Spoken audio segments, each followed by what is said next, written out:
Film की शुरुआत इस तरह होती है कि एक घातक ज़ॉम्बी महामारी पूरी दुनिया में फैल चुकी है और जर्मनी में इंसानियत बस 2 शहरों में ही बची है। वाइमर में संक्रमित लोगों को तुरंत मार दिया जाता है, जबकि जेना में बचे हुए लोग अब भी उम्मीद से जुड़े हुए हैं कि उन्हें इस बीमारी का इलाज मिल जाएगा। इसके बाद कहानी हमें वाइमर की सुरक्षित सीमाओं तक ले जाती है, जहां मजदूरों का एक समूह दीवारों की बहुत ध्यान से जांच कर रहा होता है, ताकि कोई भी छेद या कमजोरी ढूंढी जा सके जो सबको खतरे में डाल सकती है। इसी तनाव भरी गश्त के दौरान कुछ खरगोश शांति से उछलते कूदते हुए वहां से गुजरते हैं। फिर कैमरा तुरंत स्नाइपर्स के नजरिए में चला जाता है, जो पूरी एकाग्रता से उन खतरनाक ज़ॉम्बी पर नजर रख रहे होते हैं जो बेस के करीब आने की कोशिश कर रहे हैं। फिर दृश्य वाइमर शहर की ओर बदलता है, जहां सन्नाटा खाली सड़कों पर छाया हुआ है। इसी उदास माहौल में हमारी मुलाकात बीवी से होती है, एक युवा लड़की जो अपने ही ख्यालों में डूबी हुई है और कुछ पौधों की देखभाल कर रही होती है। तभी एक महिला उसके पास आती है, उससे बात करती है और उसे कुछ हेयर डाई ऑफर करती है। वो कहती है कि उनकी अंधेरी जिंदगी में थोड़े रंग और खुशी की बहुत जरूरत है। ज्यादा मन न होने के बावजूद वीवी मान जाती है और अपने बाल रंग लेती है। कुछ ही पलों बाद जब वह एक छोटे से मकड़े के साथ खेल रही होती है, तभी उसे अपने अतीत की एक डरावनी और सदमे भरी याद आ जाती है। इस याद से पता चलता है कि उसने अपनी बहन को स्विमिंग पूल में अकेला छोड़ दिया था और ज़ॉम्बी ने उस पर हमला करके उसे मार डाला था।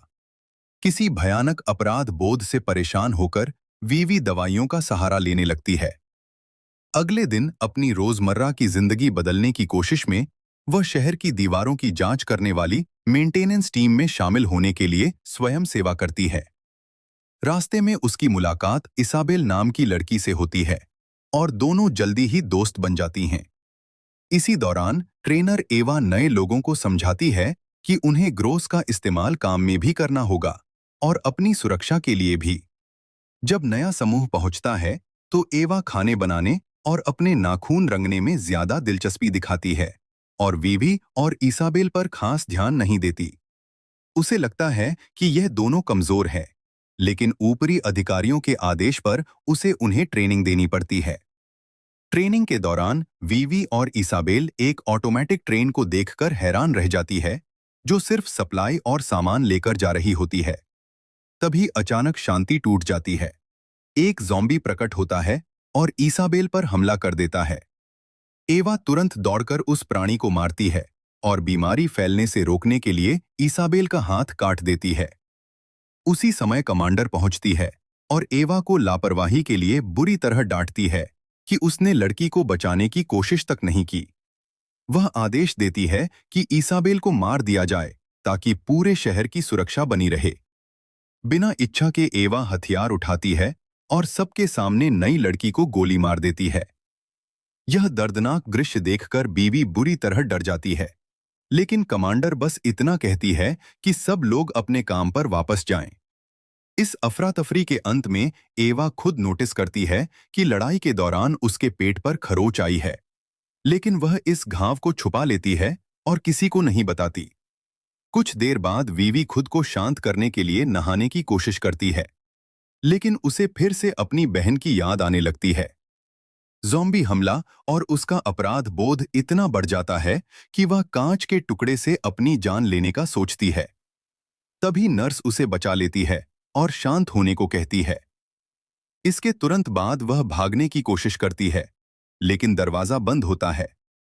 तभी अचानक एक बूढ़ा आदमी दिखाई देता है और कहता है कि शहर से भाग जाओ। वह दरवाजे का शीशा तोड़ देता है और वीवी मौके का फायदा उठाकर सड़क पर भाग जाती है, यह तय करके कि वह इस जगह के सख्त नियमों को छोड़ देगी।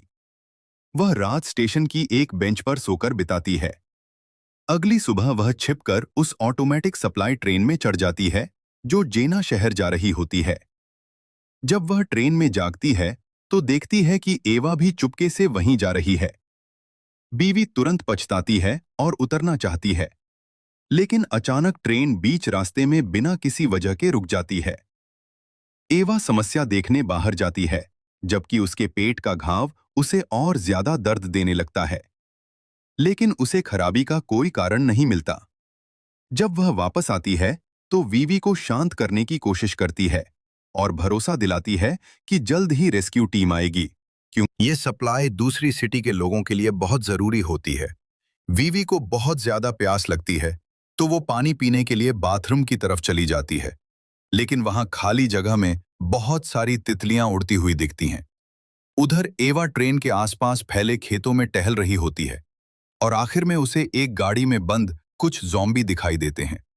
उनकी आवाज पास में मौजूद दूसरे राक्षसों का ध्यान खींच लेती है। डर के मारे एवा तुरंत ट्रेन की तरफ भागती है और बिना वीवी को असली वजह बताए शिपमेंट के बड़े बॉक्स खींचकर दरवाजे मजबूती से बंद कर देती है। दोनों शांत रहने की कोशिश करते हुए बात करती रहती हैं, लेकिन समय बीतता जाता है और मदद का कोई संकेत नहीं मिलता। एक पल ऐसा आता है जब वीवी को बाहर से अजीब आवाज सुनाई देती है, मगर बाद में उसे राहत मिलती है जब पता चलता है कि वह बस ट्रेन के पास घूमते कुछ जंगली सूअर हैं। रात में वीवी एक डरावना सपना देखती है। एक बहुत बड़ा ज़ॉम्बी झुंड ट्रेन की तरफ बढ़ रहा होता है। वह डर के मारे चीख पड़ती है और उसकी आवाज से एवा जाग जाती है। एवा बाहर देखती है। शुरू में उसे कोई खतरा नहीं दिखता, लेकिन वीवी की चीख असली राक्षसों का ध्यान इस जगह की ओर खींच लेती है। अब कोई उम्मीद नहीं बचती। बीवी हार मान लेती है। वो लड़ने की कोशिश भी नहीं करती, बस सबसे बुरे का इंतजार करने लगती है। लेकिन एवा तुरंत फैसला लेती है।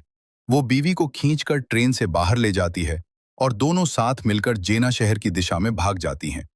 रास्ते में उन्हें एक छोड़ी हुई वैन मिलती है और वे तय करती हैं कि कुछ देर आराम करने के लिए उसी में सो जाएं। अगली सुबह एवा पहले जागती है और चुपचाप अकेले आगे बढ़ने का फैसला करती है, वीवी को पीछे छोड़कर। लेकिन वीवी समय पर जाग जाती है और उससे विनती करती है कि उसे अकेला मत छोड़ो। पहले एवा मना कर देती है क्योंकि वह और जिम्मेदारी नहीं लेना चाहती।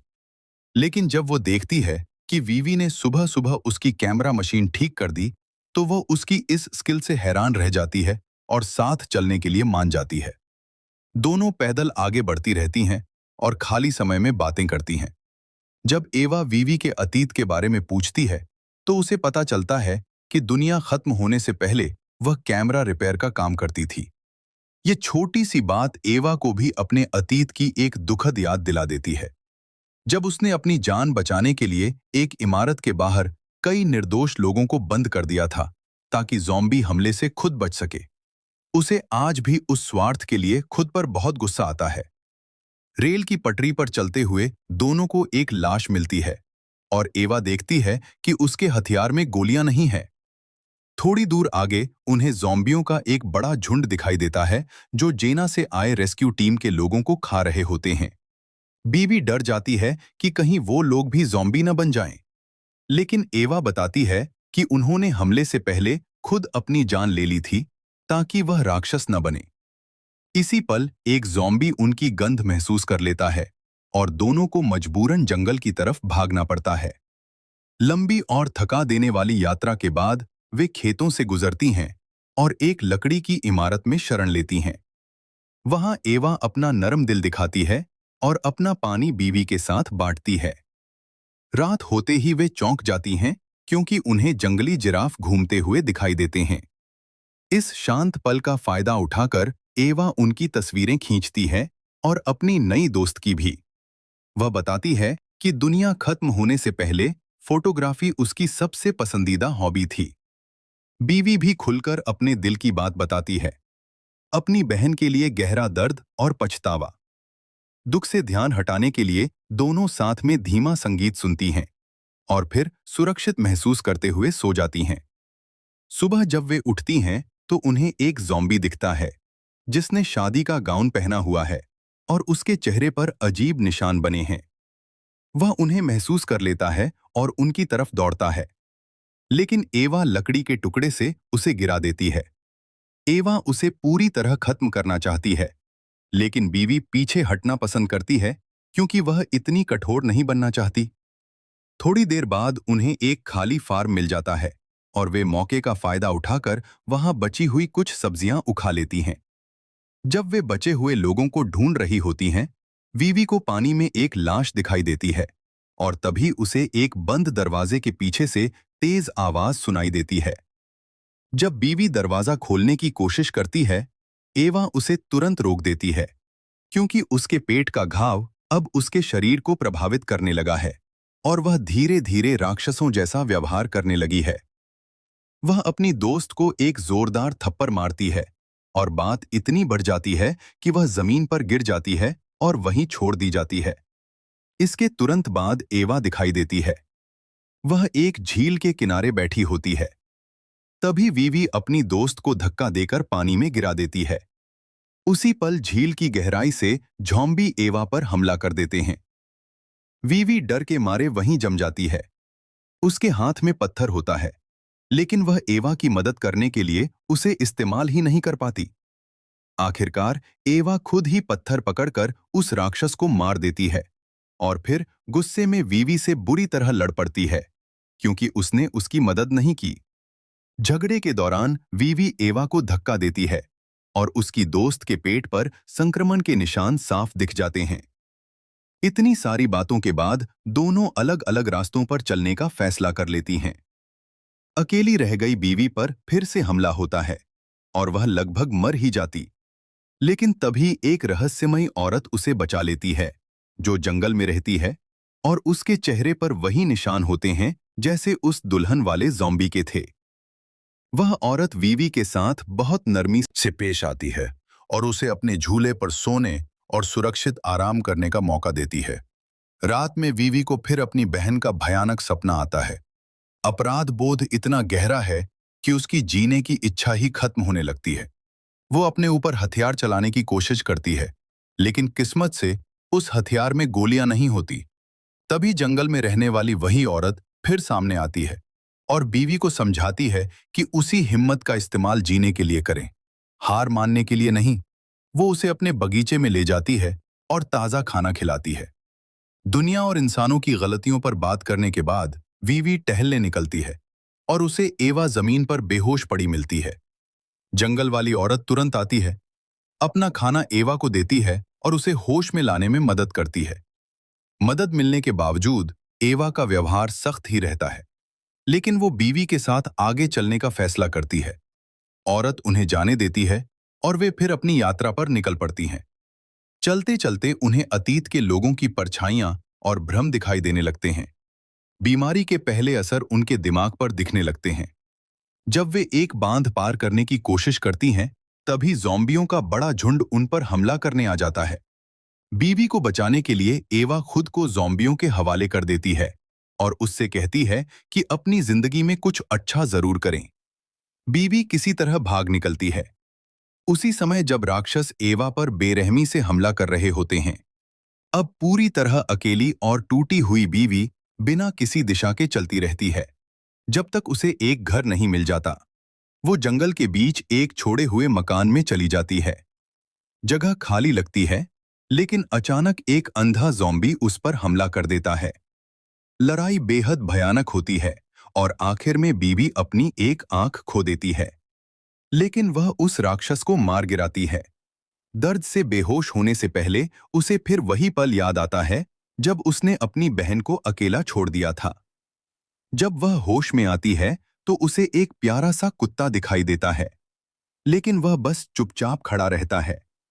बीवी फिर अकेले अपनी यात्रा जारी रखती है। कुछ दूर चलने के बाद उसे अपनी बहन की लाश मिलती है, जो पत्तों से ढकी होती है। वह फूट फूट कर रो पड़ती है और उसके पास ही सो जाती है। जब वह जागती है तो देखती है कि उसके शरीर पर भी पौधे उगने लगे हैं। वह किसी तरह खुद को उनसे आजाद कर लेती है, लेकिन तभी उसे एक और बड़ा झटका लगता है। एवा अभी भी जिंदा है और उसके शरीर पर भी पौधे उग रहे हैं। बिना एक पल सोचे वीवी अपनी दोस्त को साथ लेकर इस लंबी यात्रा पर आगे बढ़ने का फैसला करती है। उम्मीद है आपको यह पूरा सार पसंद आया होगा। फिर मिलेंगे एक नई कहानी के